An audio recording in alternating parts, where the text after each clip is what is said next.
The Invisible Man, a janitor, overlooked by everyone in a maximum security prison. Nobody noticed him during his daily rounds. But what happened when a brutal murder shocked the facility and he became the only person who could piece together the truth? Get ready for a story that will challenge everything you think you know about observation, intelligence, and the power of being underestimated.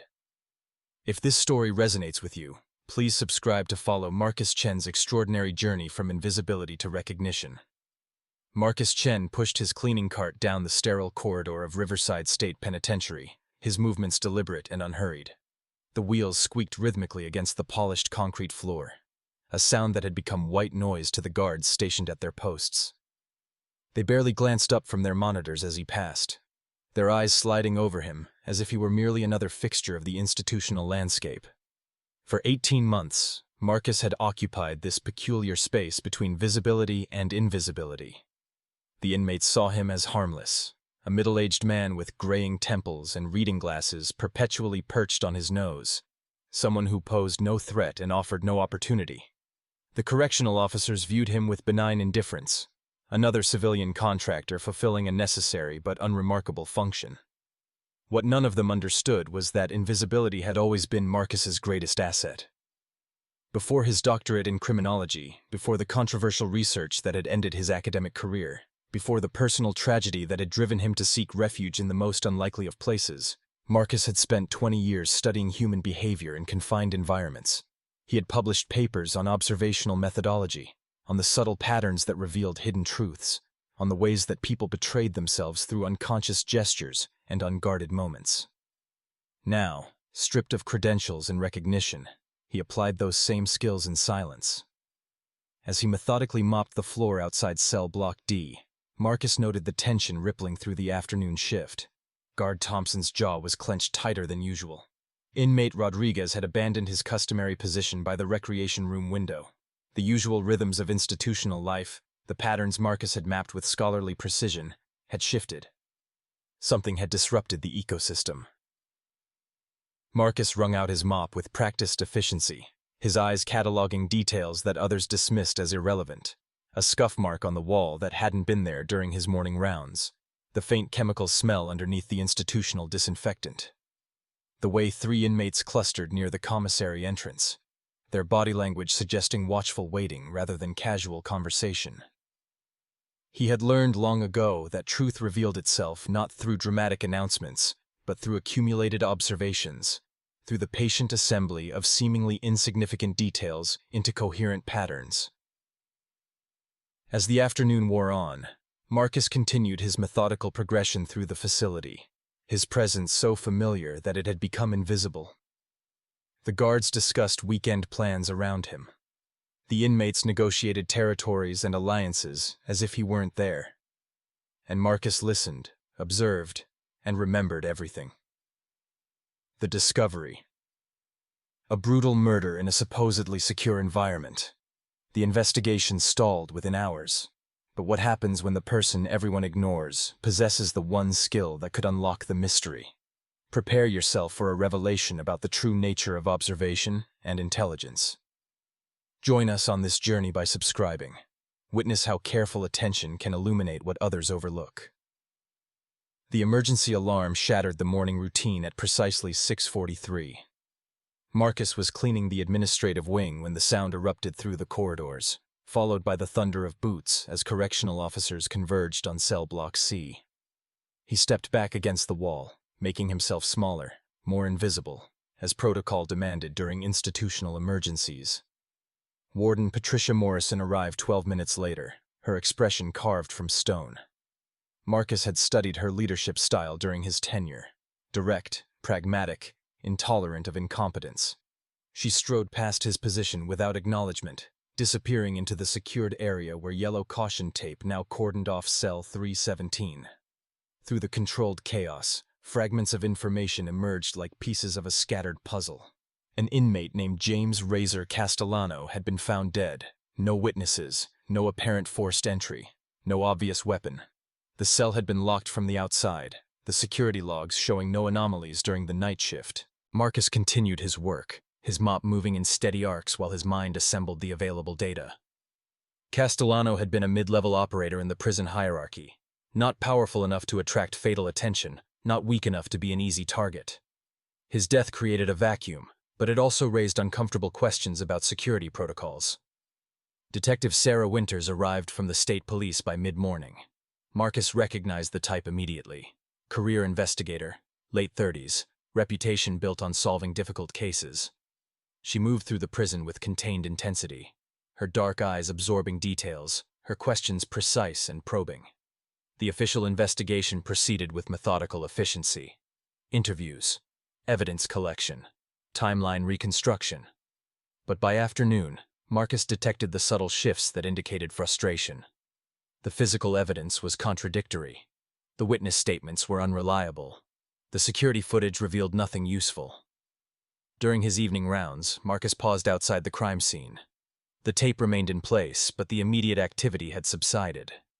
He studied the corridor from his position 30 feet away, his trained eye noting relationships between spatial elements that the investigators had documented but not synthesized. The cell door opened outward. The nearest security camera had a 17-second blind spot during its automated pan cycle. The ventilation duct above cell 317 connected to the maintenance shaft that serviced the entire block. Marcus moved on before anyone could notice his attention. In his small office, really just a converted storage closet, he sat at his desk and opened a notebook. The leather binding was worn, the pages filled with observations recorded in his careful handwriting. He began writing, his pen moving steadily across the paper, documenting what he had seen, what he had heard, what patterns had emerged from the day's disruption. Patterns in chaos. When official investigation meets institutional resistance. Everyone has theories, but evidence remains elusive. What unfolds when systematic observation reveals connections that formal procedures miss? Discover how disciplined attention can penetrate confusion. Subscribe now to continue exploring this remarkable story of hidden capability and unexpected revelation. The morning briefing in the warden's conference room carried the weight of unspoken pressure. Marcus had been contracted to clean the administrative offices before the daily operational meetings, a schedule that placed him in position to observe dynamics that others assumed occurred in privacy. He worked quietly near the coffee station as Detective Winters presented her preliminary findings. The toxicology reports showed nothing.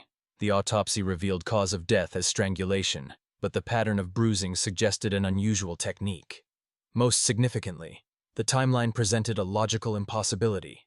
Castellano had been seen alive at the final night count, but rigor mortis indicated he'd been dead at least 2 hours before that observation.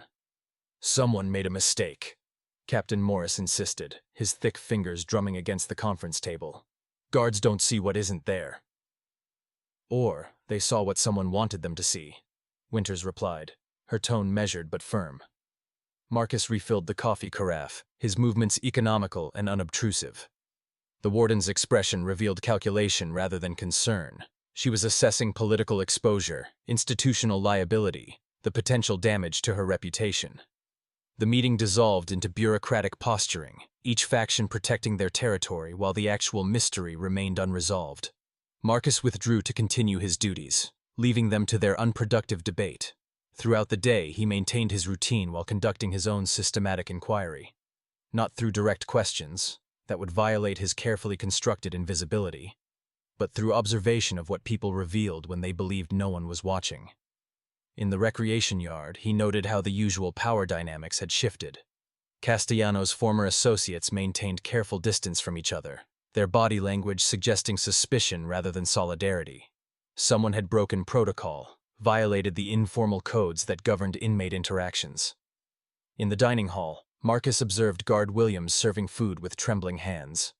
The man had worked the night shift when Castellano died, and his current state suggested either guilt or fear.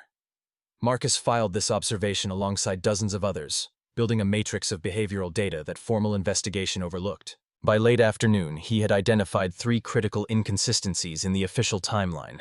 The security logs showed Guard Thompson entering cell block C at 11:47 for a welfare check, but Marcus had been cleaning the corridor outside the supervisor's office at that hour, and had seen Thompson absorbed in paperwork. The discrepancy was minor, perhaps 6 minutes, but it created a gap in the documented sequence. Marcus returned to his office and consulted his notebooks. 18 months of observations, meticulously recorded, had given him an understanding of institutional rhythms that surpassed any official database. He knew which guards cut corners on their rounds, which inmates had established influence networks, which routine procedures were consistently compromised by human laziness or institutional indifference. The murder had occurred within these patterns, exploiting the predictable ways that people failed to maintain perfect vigilance. The weight of knowledge. Possessing truth that no one will believe. The burden becomes heavier each day. But what happens when silence becomes complicity? When observation demands action? Explore the moral complexity of hidden knowledge. Continue this journey with us. Subscribe to witness how integrity confronts institutional power. Marcus sat in his cramped office long after his shift ended, the fluorescent light casting harsh shadows across his weathered face. Before him lay 3 notebooks filled with observations, patterns, and conclusions that formed an increasingly clear picture of what had happened to James Castellano. The weight of knowledge pressed against his chest like a physical force. For 18 months, he had maintained his invisibility through deliberate choice. After the scandal that destroyed his academic career, a graduate student's fabricated data that he had failed to catch, the resulting paper retraction, the whispered accusations of negligence, Marcus had sought refuge in anonymity. The janitor position at Riverside had offered escape from judgment, from expectation, from the exhausting demands of professional reputation. But now that carefully constructed anonymity had become a cage. He understood what had happened in cell 317. Not every detail, not yet, but the essential architecture of the crime had revealed itself through accumulated observation. The murder had required insider knowledge, careful timing, and exploitation of systemic vulnerabilities that only someone intimately familiar with institutional procedures could have identified. The killer had been counting on everyone overlooking the janitor. Marcus closed his notebooks and locked them in his desk drawer. Tomorrow, he would need to decide whether maintaining his protective invisibility was worth the price of remaining silent about murder. Sleep came reluctantly that night in his small apartment 3 miles from the prison. His dreams were populated by faces from his former life, colleagues who had distanced themselves, students who had looked at him with disappointment, the wife who had left when his professional collapse coincided with their daughter's death from leukemia. He had come to Riverside to disappear, to exist without the burden of expectation or the possibility of failure. But disappearance, he was discovering, carried its own moral cost. The next morning, Marcus arrived early for his shift. The prison was quiet during the pre-dawn hours, the night crew preparing to hand off responsibilities to the day staff. He moved through his routine with mechanical precision, his mind occupied with the problem of how to surface his knowledge without exposing himself. Direct confrontation with the warden or Detective Winters would require explaining his observations, his methodology, the depth of attention he had paid to institutional dynamics. They would ask questions he preferred not to answer. They would wonder why a janitor possessed the analytical skills of a trained criminologist. His invisibility would shatter, and with it, the fragile peace he had constructed. Yet, as he cleaned the corridor outside cell block C, Marcus found himself pausing near the yellow tape that still marked Castellano's cell. The man had been many things: criminal, manipulator, predator within the prison hierarchy. But he had also been human. His death deserved acknowledgement, investigation, justice. Marcus made his decision with the same methodical deliberation he applied to everything else. He would find a way to reveal the truth while preserving his anonymity. He would guide the investigation through carefully placed observations, through strategic positioning of evidence, through the subtle art of directing attention without claiming authority. Strategic revelation. Guiding investigation without claiming recognition. The delicate art of influence through invisibility. What unfolds when intelligence operates through misdirection rather than assertion? Witness the psychology of indirect action. Subscribe to follow this masterclass in strategic thinking and principled intervention. Marcus began his careful intervention during the morning cleaning of the administrative wing. Detective Winters had established a temporary workspace in the conference room, her files and photographs spread across the large table in organized arrays. She worked with focused intensity, her brow furrowed as she reviewed witness statements for the 14th time. Marcus entered with his cleaning supplies, acknowledged by the detective with a brief nod that confirmed his status as background element. He began methodically wiping down surfaces, working his way slowly around the perimeter of the room. As he cleaned near the evidence board, Marcus allowed his cloth to catch on a photograph of the crime scene, sending several pictures fluttering to the floor. He immediately knelt to retrieve them, apologizing in the soft, deferential tone he had perfected. "My mistake, Detective. So sorry." "It's fine," Winters replied absently, not looking up from her laptop. Marcus gathered the photographs with deliberate slowness, ensuring they were slightly out of order when he returned them to the table.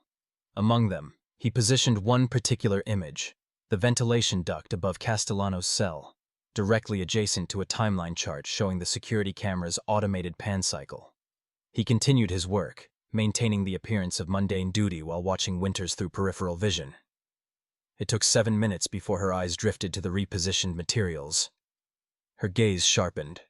She pulled the duct photograph closer, then checked the timeline. Marcus saw the moment comprehension flickered across her features. She stood abruptly and left the conference room, her phone already pressed to her ear. Marcus completed his cleaning and moved to his next scheduled area.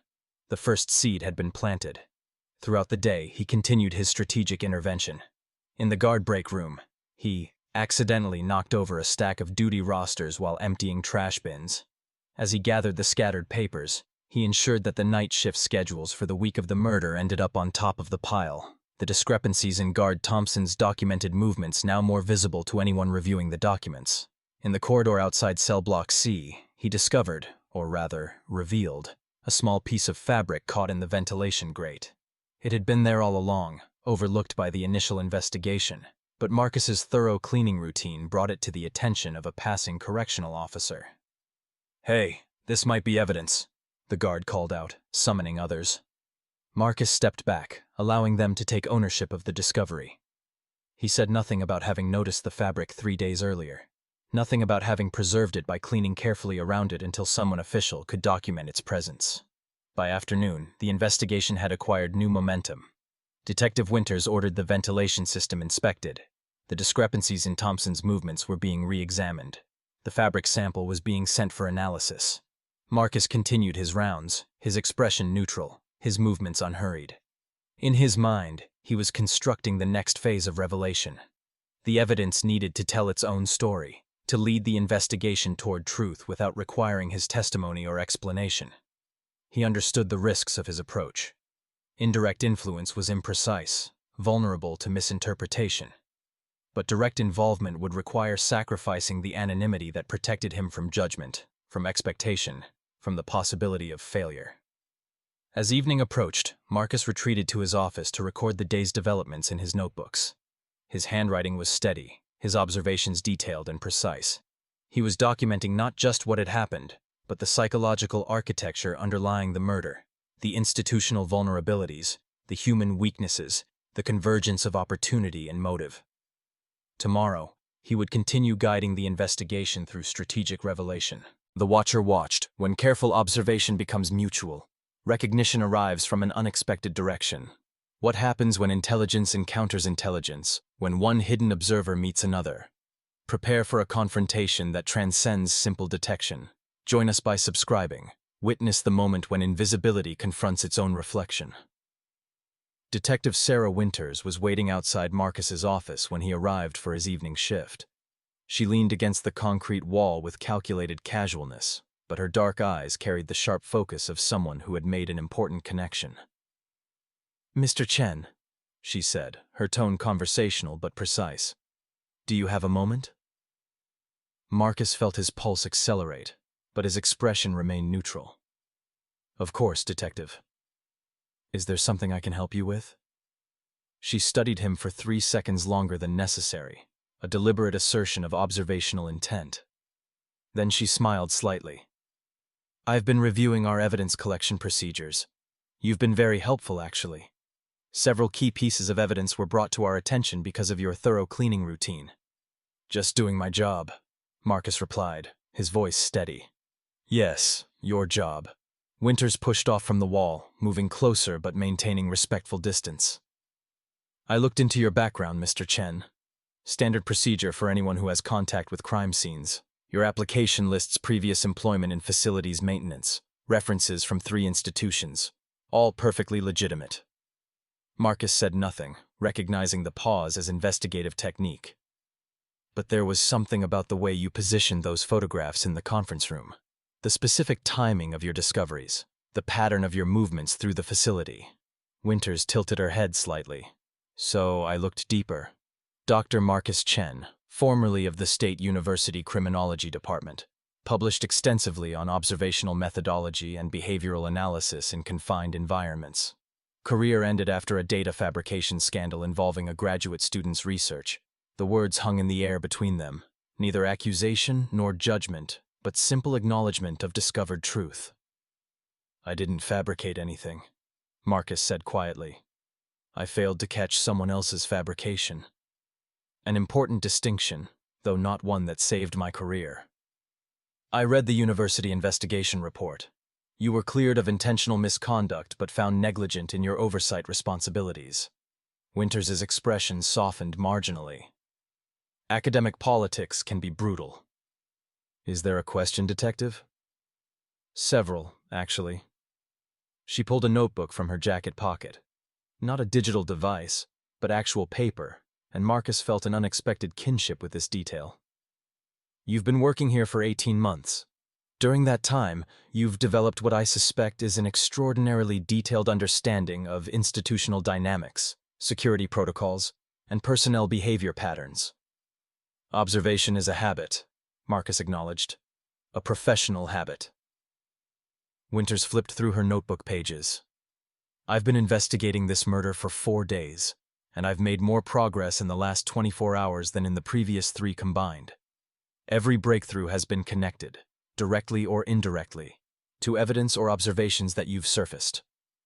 Marcus maintained silence, uncertain where this conversation was leading. I need your help, Winters said directly. Not as a janitor who happens to notice things, but as someone who understands how to decode institutional behavior. I need to know what you've seen, what patterns you've identified, what conclusions you've drawn. I'm not qualified to participate in official investigations anymore. You're overqualified, which is different.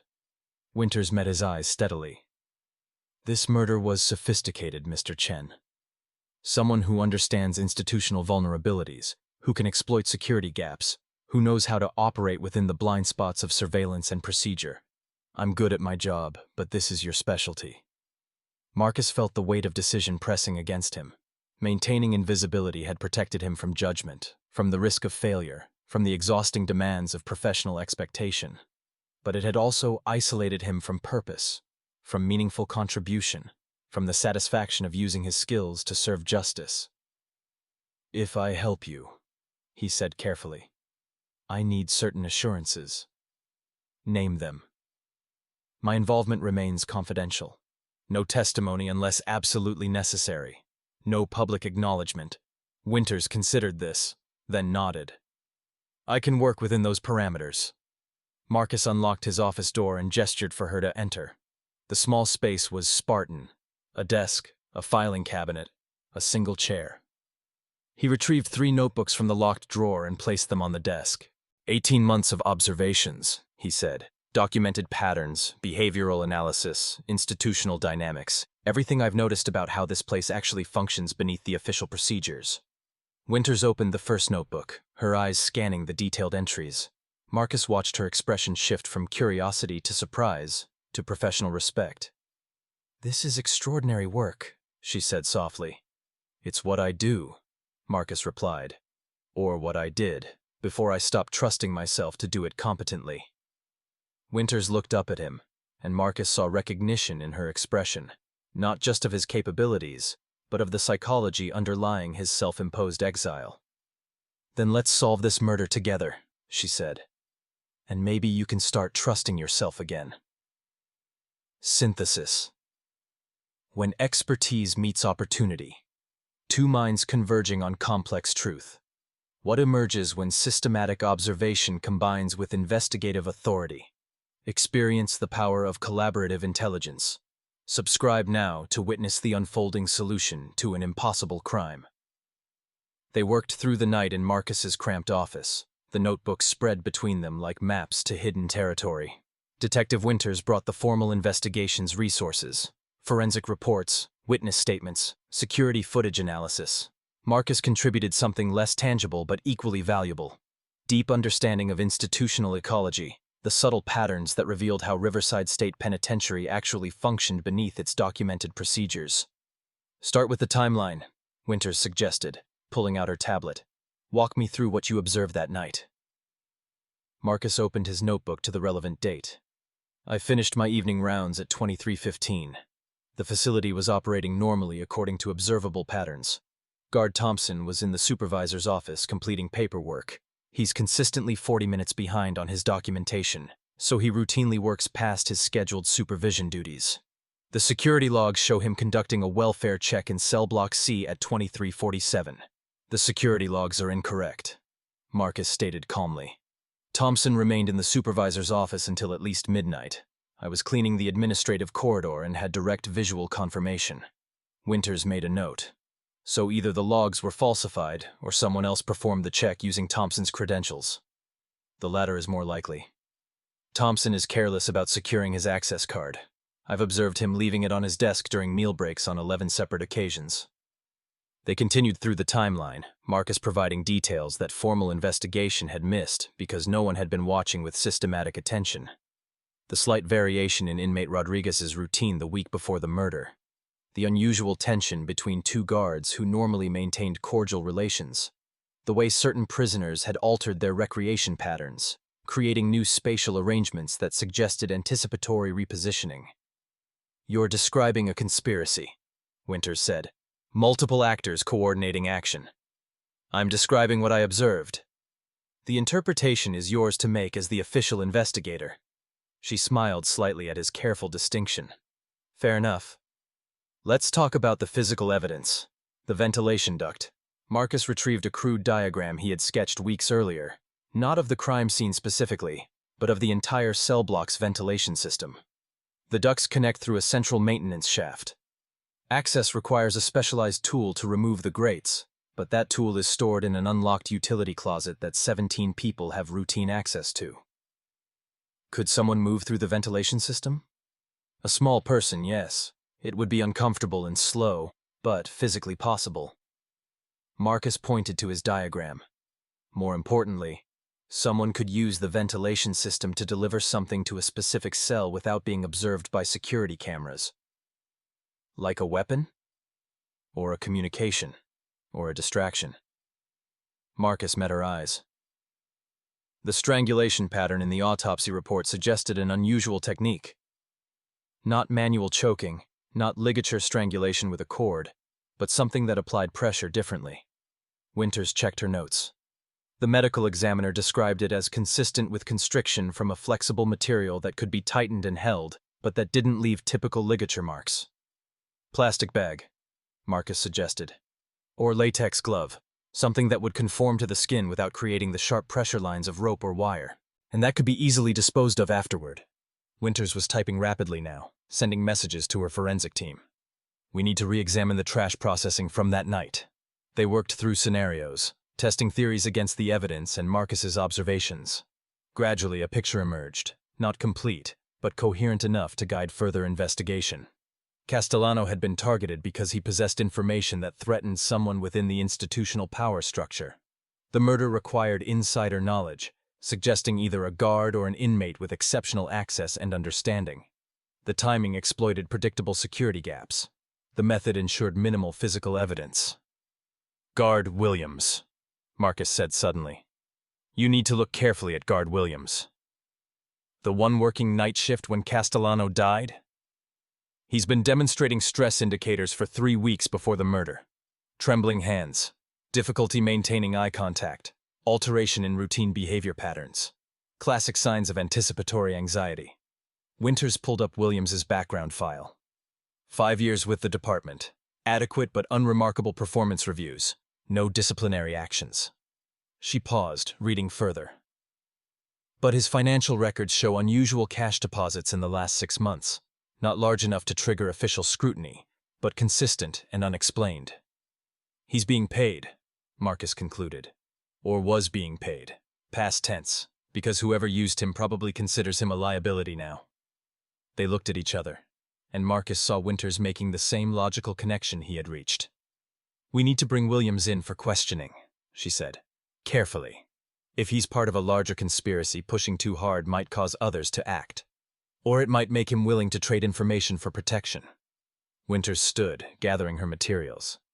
"Thank you, Dr. Chen. This has been extraordinarily helpful." "Marcus," he said. "Just Marcus." She smiled. "Then thank you, Marcus. I'll keep you informed of developments within the bounds of your confidentiality requirements." After she left, Marcus sat alone in his office, the notebook still spread before him. For the first time in 18 months, he felt the stirring of something he had thought permanently lost. The satisfaction of intellectual contribution, the sense of purpose that came from applying his skills to meaningful problems. Tomorrow, he would return to his cleaning duties, would resume his protective invisibility. But tonight, briefly, he had been useful again. Pressure and revelation. When conspiracy faces exposure, desperation accelerates into crisis. What happens when careful investigation triggers dangerous reaction? Witness how truth-seeking can illuminate both corruption and courage. Continue this compelling journey by subscribing. Experience how integrity confronts institutional darkness. Guard Williams didn't show up for his scheduled shift the next morning. By 10 o'clock, his absence had escalated from concerning to officially alarming. Detective Winters issued a pickup order, but Williams had anticipated this possibility. His apartment was empty, his phone disconnected, his car abandoned in a grocery store parking lot 15 miles from the prison. Marcus learned of these developments while cleaning the warden's office, his presence so consistently ignored that Morrison discussed sensitive information freely in front of him. He observed her growing frustration, the way institutional crisis revealed the limitations of administrative authority. She needed resolution that protected the prison's reputation, but the investigation was expanding rather than concluding. During his afternoon rounds, Marcus detected other shifts in institutional dynamics. The guard stations were more heavily staffed than usual. Certain inmates had been moved to isolated housing without official explanation. The normal rhythms of the facility had tightened, contracted, become defensive. Something was about to break. Marcus was cleaning the corridor outside the medical wing when he heard raised voices from behind the closed security door. He recognized Captain Morris's aggressive baritone and Detective Winters' measured responses. Their argument concerned interrogation procedures, jurisdictional authority, and the appropriate balance between institutional security and criminal investigation. The door opened abruptly. Morris strode out, his face flushed with anger. He didn't notice Marcus, didn't register the janitor's presence as he stormed down the corridor toward the administrative offices. Winters emerged seconds later, her expression controlled but grim. This time, she did notice Marcus. "Walk with me," she said quietly. They moved to an unoccupied section of the corridor, away from potential observation. Marcus maintained his cleaning cart, preserving the appearance of normal duty while they spoke in low voices. "Williams contacted me an hour ago," Winters said. "He's willing to provide information in exchange for protective custody and consideration in sentencing." "What did he reveal?" "That he accepted payment to falsify security logs and provide access credentials to someone else. He doesn't know who ultimately used those credentials. The arrangement was deliberately compartmentalized, but he can identify his contact person." "Another guard?" Winters shook her head. "Inmate supervisor. Someone with legitimate authority to move through restricted areas, access security systems, and coordinate activities without attracting unusual attention." Marcus felt pieces clicking into place. "Rodriguez." "Yes, Thomas Rodriguez. Serving 15 years for organized crime activities. Maintains extensive connections outside the facility. According to Williams, Rodriguez orchestrated Castellano's murder on behalf of external interests. And Rodriguez is still here, in general population, aware that Williams has disappeared. Which is why I'm telling you this." Winters' expression was serious. "Rodriguez is smart, Marcus. If he suspects Williams has turned, he'll move to eliminate any remaining exposure. That could mean destroying evidence, intimidating potential witnesses, or targeting anyone who might have observed too much. They looked at each other, the implication clear. Marcus's systematic observation, his detailed notebooks, his pattern of strategic evidence revelation, all of it would be obvious to someone with Rodriguez's intelligence and paranoia. "I'm pulling you out," Winters said. "Effective immediately. I'll coordinate with the warden to place you on administrative leave until we have Rodriguez in custody. That will alert him that something has changed. He's been monitoring institutional responses. He'll recognize protective action. I'm not willing to risk your safety to preserve operational security." Marcus considered the situation with the same methodical analysis he applied to everything else. His removal from the facility would indeed signal that the investigation had advanced, but it would also eliminate his ability to observe Rodriguez's response, to document whatever defensive actions the man might take. "Let me work my regular shift today," Marcus proposed. "One more day to observe how Rodriguez adapts to Williams's absence. After that, you can pull me out with the explanation that it's standard procedure pending the resolution of the investigation." Winters was silent for several seconds, clearly uncomfortable with this proposal. "If anything seems remotely dangerous, I'll alert you immediately. I'm an observer detective, not a hero. I understand my limitations." She finally nodded, though her expression remained troubled. "One shift, and you maintain constant awareness of your surroundings." Marcus completed his afternoon rounds with heightened attention, his senses calibrated to detect any alteration in his status within the institutional ecology. For 18 months, he had been invisible, ignored, relegated to background. That protective anonymity now felt fragile, potentially compromised. In the recreation yard, he observed Rodriguez engaged in apparently casual conversation with 3 other inmates. But the body language was wrong, too controlled, too purposeful.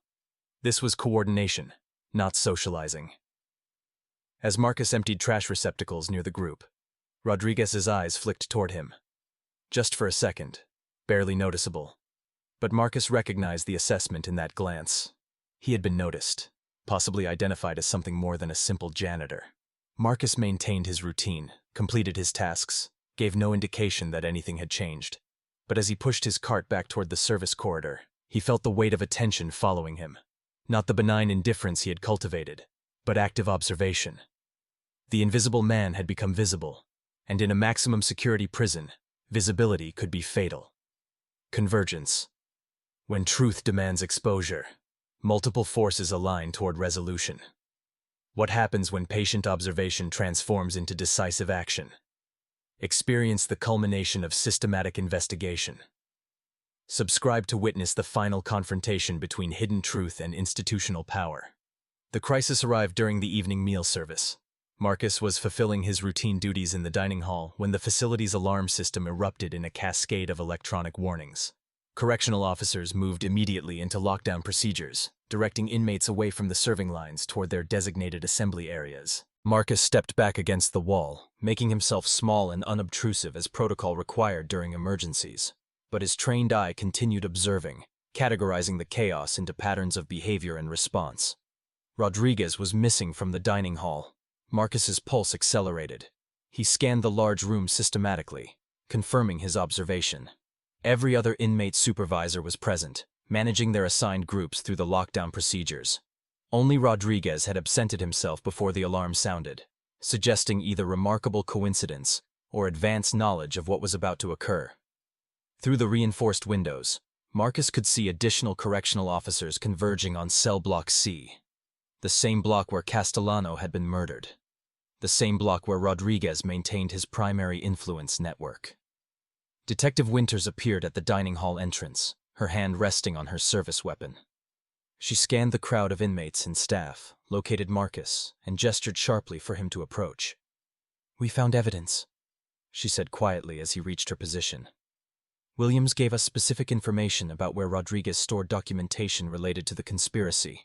We executed a search warrant on his cell 30 minutes ago. And Rodriguez knew you would search. Someone tipped him off. We're not sure how, but he's been preparing contingencies." Winters's expression was grim. "We found his cell empty. Door still locked from the outside, but the occupant gone. He used the same ventilation system route that was employed to kill Castellano." Marcus's mind raced through the architectural schematics he had memorized. The ventilation system connects to the maintenance shaft, which has access points in 3 locations. 2 are in secured areas, but the third opens near the staff parking area. Winters finished his thought. We have units responding, but Rodriguez has at least a 15-minute head start. Around them, the lockdown procedures continued. Inmates were being escorted back to their cells in controlled groups. The dining hall was emptying, but the process was methodical, prioritizing safety over speed. Marcus calculated possibilities. Rodriguez was intelligent, resourceful, and motivated by survival instinct. He would have planned multiple contingencies, escape routes, safe houses.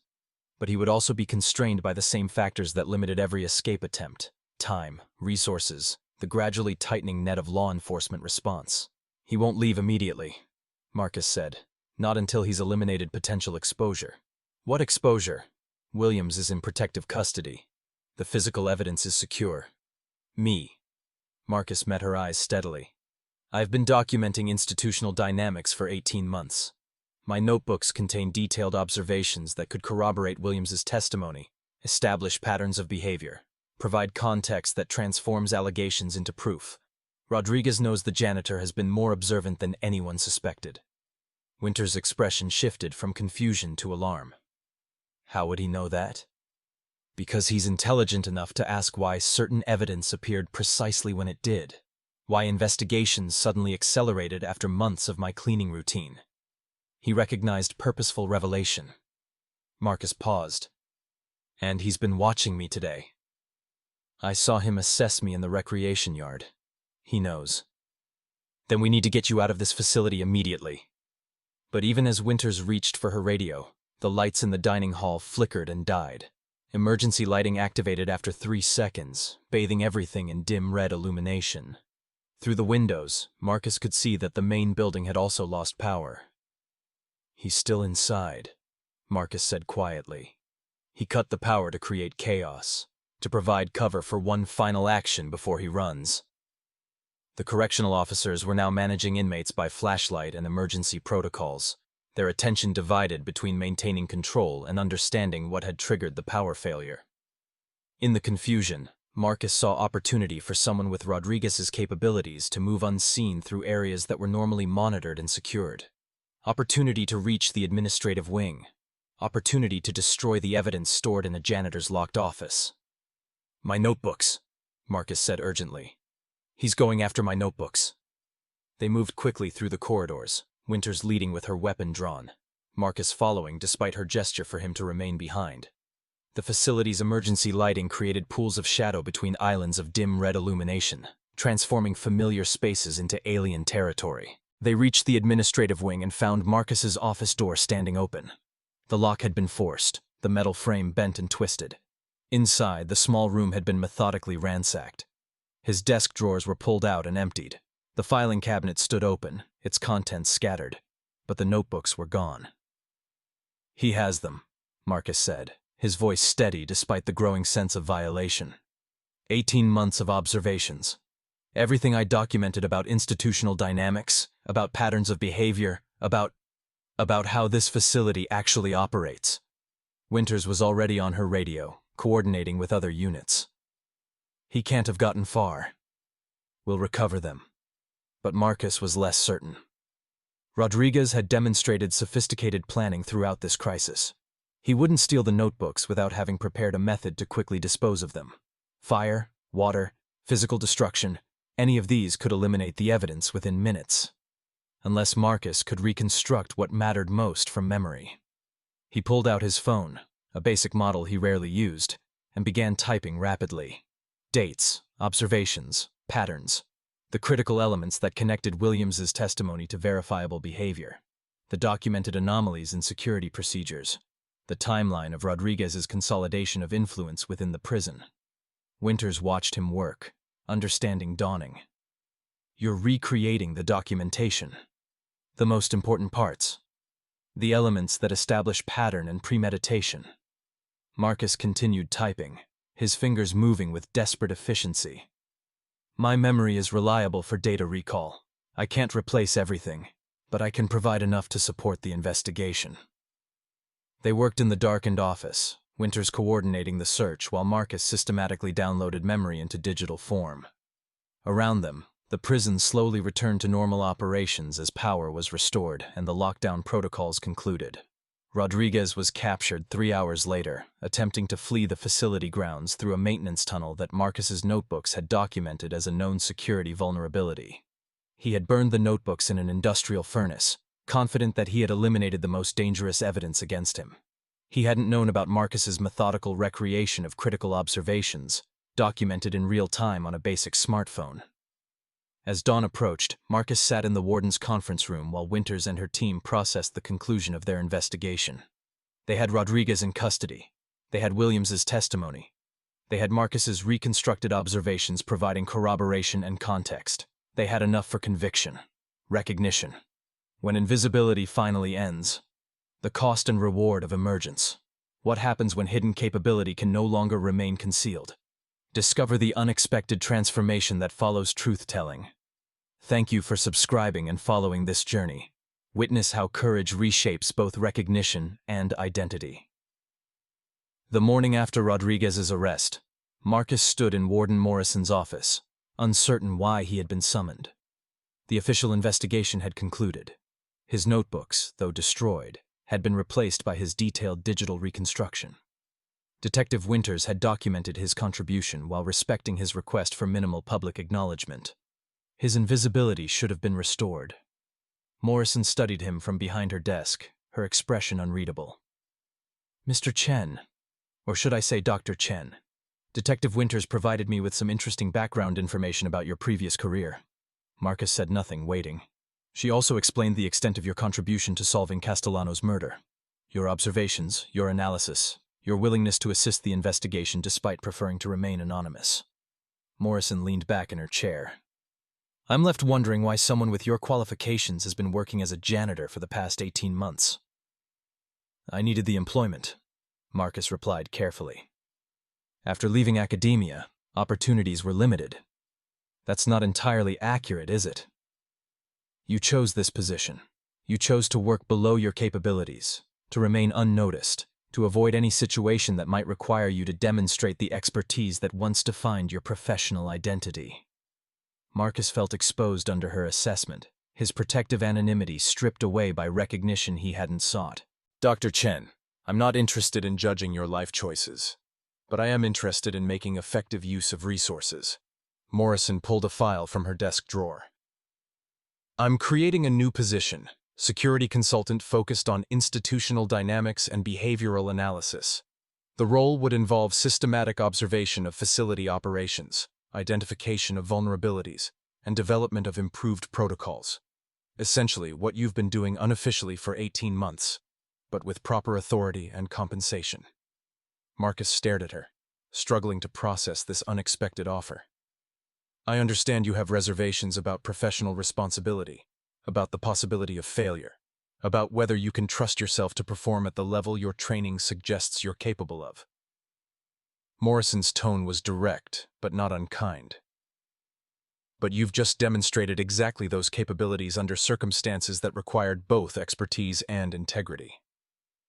I destroyed evidence, Marcus said quietly. Rodriguez burned my notebooks because I failed to secure them adequately. If I hadn't been able to reconstruct the critical observations from memory. If you hadn't maintained those notebooks in the first place, we would never have solved this murder. If you hadn't guided the investigation through strategic observation, Rodriguez would still be operating with impunity. You're focusing on a minor security lapse while ignoring the larger accomplishment. Marcus wanted to accept her logic, but 18 months of self-protective doubt resisted easy dissolution. Take some time to consider the offer, Morrison continued. You've earned the right to decide your own path forward, but know that this institution, and the people in it, would benefit from having someone with your skills working openly, rather than from the shadows. Marcus returned to his small office, found it already being repaired and cleaned after the previous night's break-in. He sat at his desk, now empty of notebooks, and contemplated the choice before him. For 18 months, invisibility had protected him from judgment, from expectation, from the risk of repeating past failures, but it had also isolated him from purpose, from meaningful contribution, from the satisfaction of using his abilities to serve justice. Detective Winters found him there an hour later. She carried 2 cups of coffee and a thoughtful expression. "The warden told me about her offer," Winters said, handing him one of the cups. "What are you thinking? That I'm not sure I'm ready to stop being invisible." "I understand that instinct. But Marcus, you can't spend the rest of your life punishing yourself for one mistake made by someone else. The student who fabricated data destroyed your career, but you're the one who chose to disappear afterward. I failed in my supervisory responsibilities. You failed to catch a sophisticated deception that fooled multiple reviewers and editors. That's human limitation, not professional incompetence." Winters sat down in the chair across from him. "You know what I noticed while we worked together? Your methodology is extraordinary. Your observational skills are exceptional. Your ability to synthesize patterns from complex data is something I've rarely encountered. Those capabilities don't disappear because you made one oversight." Marcus sipped his coffee, considering her words. "The question isn't whether you're qualified for Morrison's position," Winters continued. "The question is whether you're ready to re-engage with professional life, with all the vulnerability and responsibility that entails. What if I fail again? Then you'll fail. And then you'll learn from that failure and continue forward, like every other professional in every other field. Perfection isn't the standard, Marcus. Competent effort combined with integrity is the standard, and you've demonstrated both." After Winters left, Marcus sat alone with his thoughts. The small office felt different now. Not a refuge from the world, but a temporary waypoint between what he had been and what he might become. He thought about his daughter, gone now for 3 years, taken by disease that no amount of expertise could prevent. She had loved puzzles, had inherited his systematic approach to problem solving. What would she think of her father's long retreat into invisibility? Would she understand the self-protection, or would she challenge him to re-engage with the life he had abandoned? Marcus knew the answer. By afternoon, he had made his decision. He found Warden Morrison in her office and accepted her offer. "I'll need time to develop appropriate protocols," he told her, "and I'll require authority to implement systematic changes when vulnerabilities are identified." "Agreed. You'll report directly to me, with full access to institutional operations and records." Morrison extended her hand. "Welcome back to professional life, Dr. Chen." As Marcus left her office, he encountered several correctional officers in the corridor. They nodded to him with new recognition, no longer seeing background furniture but acknowledging a colleague. The invisibility he had cultivated for 18 months had dissolved, replaced by visibility that felt both uncomfortable and oddly liberating. He returned to his office, no longer a janitor's closet but the workspace of an institutional consultant, and began planning the systematic analysis that would form the foundation of his new role. Outside the window, the prison yard went through its normal afternoon rhythms. Inmates moved between designated areas. Guards maintained their posts. The institution continued its complex dance of authority and resistance, security and vulnerability. Marcus pulled out his phone and began documenting observations, not hiding from recognition, but embracing it. He was no longer invisible, no longer protected by anonymity from the risk of failure or judgment.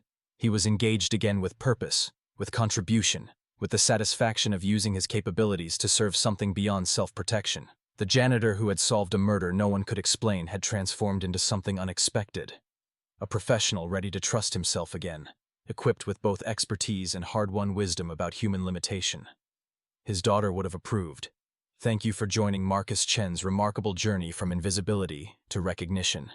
If this story resonated with you, please subscribe to discover more narratives exploring themes of resilience, hidden capability, and the courage required to re-engage with life after loss." Share your thoughts in the comments. What moments of this story connected most powerfully with your own experience?